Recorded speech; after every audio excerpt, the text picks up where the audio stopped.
Good morning, good evening, wherever you may be around this beautiful, God-forsaken country of ours. Welcome to the 85th Minute Rugby League Radio. Curtis Woodward with you.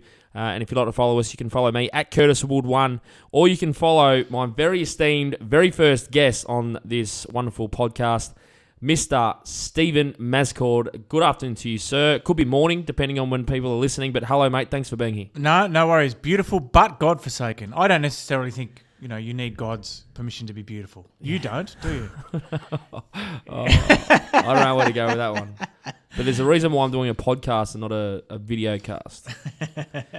Sorry, did you want to... I was going to ask you this question first up because I plugged my Twitter account straight away. So did you want to plug yours or one of your 39? No, I'm the real Stevis, which is TherealSteavis.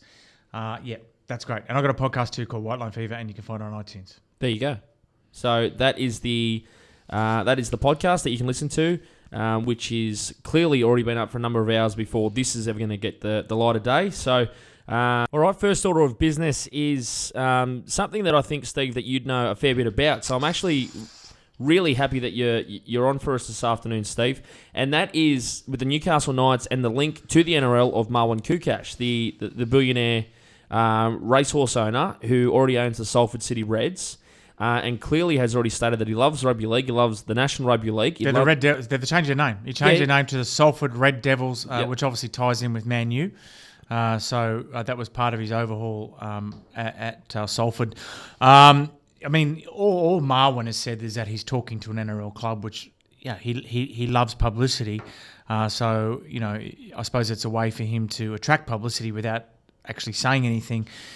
I mean, people in Newcastle have had their fingers burned a little bit by private ownership, haven't they? So to have a foreigner come in and own the club, and especially someone who is so keen on a high profile and is fond of doing things like ripping up documents at press conferences while the camera's rolling.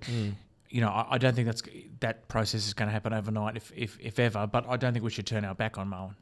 Yeah, and that's the interesting thing too, because you got private sponsorship now for the Melbourne Storm after all those years with News Limited.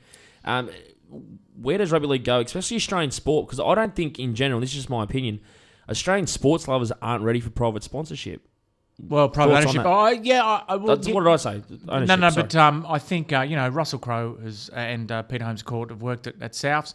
I mean, people don't think of the Broncos as a News Limited owned club, but that's effectively what they are. We've also got in Melbourne, we've got a cartel or a business group owning the Melbourne Storm, and of course Eric Watson with his ownership, along with Owen Glenn of the Warriors. So you say we're not ready for it, but we've got it. I think we're just not ready for ostentatious owners. We're not ready for Roman Abramovich. We want our owners to be sort of in the background, and I think what happened with Peter Holmes at Court is that he kind of at one stage, the club was very much a platform for him, and that didn't go down so well, and now we don't hear much from Peter Holmes at Court. So as I said, it's not so much private ownership, but Marwan's flamboyant personality could rub a few people the wrong way, especially in the sport of rugby league too.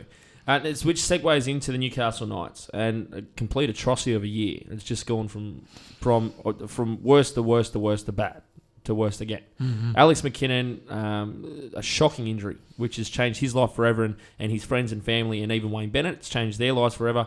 The debacle that was Nathan Tinkler, and then you've also got what's happening now with Wayne Bennett. And it's clear this has got to be the bottom of the barrel, and it's only going to get better for the club. Can you see them coming out of this on the other side anytime soon, or is this going to take a lot longer because it is such a historical club? You've got to remember, too, that Newcastle Rugby League goes all the way back to the foundations of this sport in this country. And they've got the real NRL, what do they call it up there? It's a rugby league hotbed, and these people, they don't deserve this, really. I think maybe someone I read this morning, it might have been Andrew Webster, said that Wayne had left Newcastle in very much a similar state to how he left the Dragons, in that there was an ageing roster and there's going to need to be a regeneration of playing staff over the coming years. So, the light at the end of the tunnel will be, I think Paul Harrigan, the chairman, spoke very passionately on Triple M on Sunday about restoring some of the old values of the club and encouraging local talent. There's a lot's going to depend on who the new coach is. Once they've got a new coach bedded down, I think they're probably going to get someone who is local, who probably hasn't coached first grade before, and they're going to basically start from scratch. There is light at the end of the tunnel, but I think it's a fair way off. And when you think about it too, I mean, you've got all these franchises, inverted commas, but Newcastle will never really be a franchise because the heart of the club is the fans. And no other rugby league team in this country can understand the culture of Newcastle, can they? Oh, I think you can get an appreciation by going there and going to a game. And I know people might compare it to the Green Bay Packers in the NFL, where it's the population base is quite small, but they've got very passionate fans. I mean, but I suppose the population base in Townsville is even smaller. So there's got to be a balance struck really between big business sponsorship and all that sort of stuff, and not locking out or excluding the fans. And also, the local media have basically had a bad relationship too with the Knights under Tinkler, and a lot of it was personal. It was related to him and the coverage of him rather than the coverage of the club. Darius Boyd now is off to the Brisbane Broncos apparently, or he could be anywhere else. Your money's got to be on he's going to chase his, I don't know what you call hhim, his beloved mentor, Wayne Bennett. Mentor's man, yeah. Mentor's the word. Yeah. Yeah, it is. And how many fullbacks do they really need up there, And they were linked with Greg Eden as well from Super League, who was supposed to be the English Billy Slater. So, I just think it's ridiculous they've got so many fullbacks. I mean, they just don't need Darius Boyd. And we saw on Saturday night when there was some players dropped, Daniel Vido being one of them for disciplinary reasons, and two new wingers came in, Jordan Kahu and Lachlan Maranta, and they were exceptional. They were really good. So you imagine the fullbacks who aren't at fullback end up on the wing, but there's also a lot of depth on the wing there as well. It's a strange situation with Darius, but it would appear that, he'll just go wherever Wayne is. Broncos salary cap dramas. Do they have salary cap dramas? If they do, how can they afford any more players into the club, and who are they going to sack to get them into this cap? Because this won't go away either about the Broncos salary cap issues. Or will it? I reckon it's going to come back again. Or will it go away? I mean, the whole thing is that a lot of people think Andrew G is basically taking a fall for the club. He's a former football manager who quit when this first came up.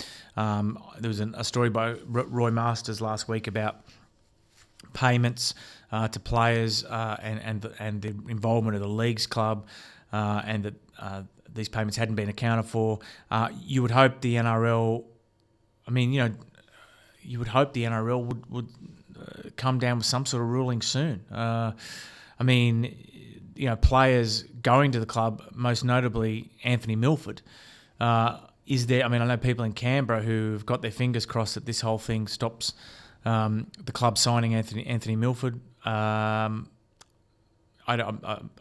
People close to the deal suggest that it's not in any jeopardy at all. So anyway, to answer your question, we just don't know, do we? We don't know. I mean, it's been under investigation for a couple of months, and we've heard nothing. So all we can do is sit tight. There's something there. There's got to be.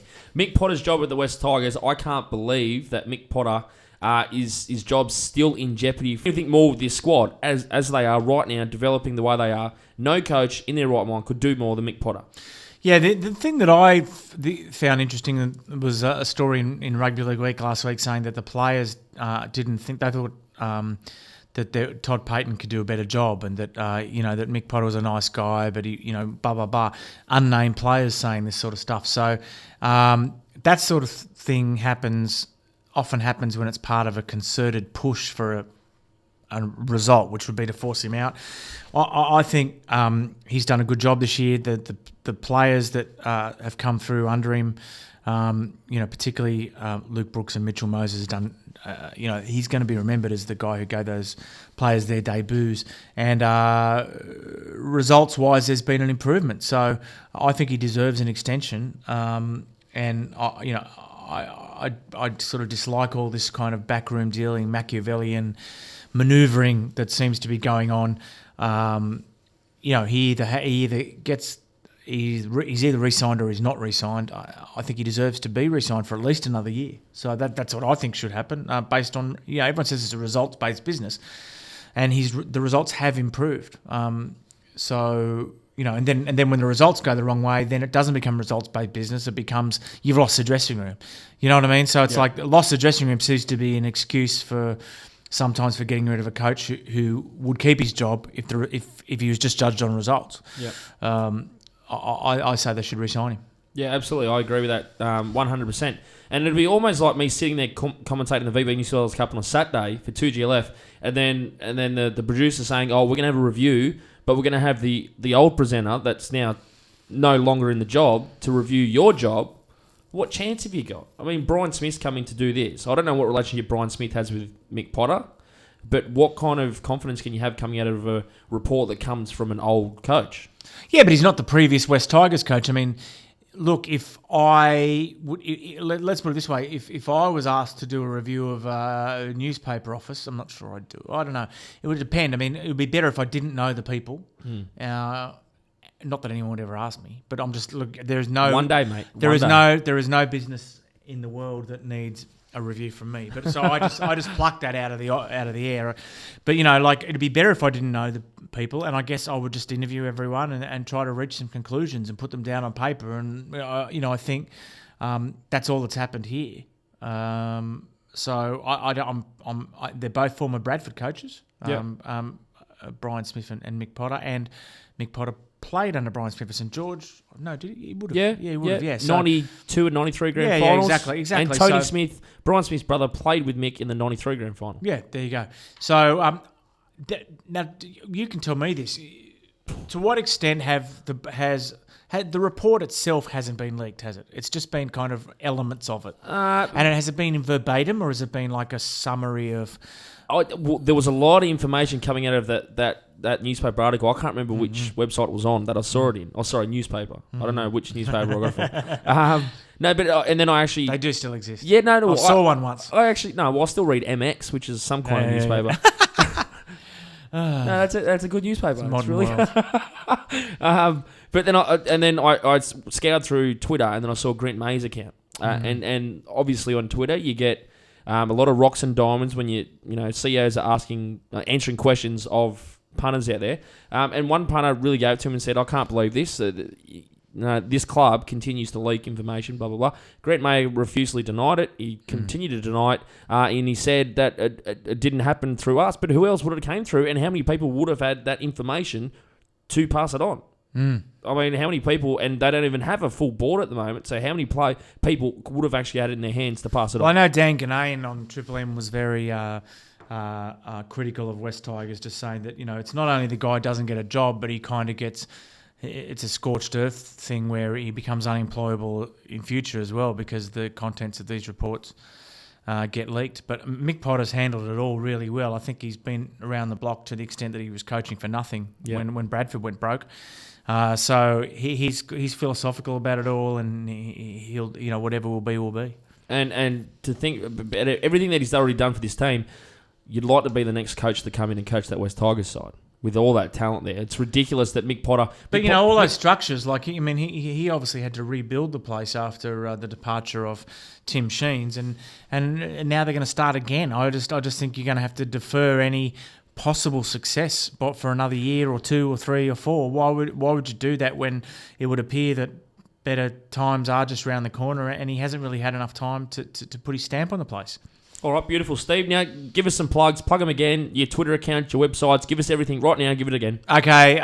If you stevemascord.com is where you can find me and find out what I'm doing and who I'm working for and whatever.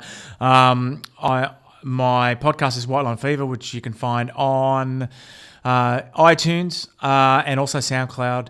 And what else? If you're into rock, hotmetalonline.com. The domain, I almost lost it because I didn't pay the bill, but it's still there. It's still Saturday 2 from 2 p.m. on 893fm.com.au. You can listen to the West Tigers and North Sydney Bears. That's from 2 p.m. I don't know if we'll be there, but Mike Sheen will definitely be there. Thank you, Steve. You're an absolute superstar. Thanks for coming all the way out to Liverpool, mate. Let's do this more often. Absolutely. Thank you very much.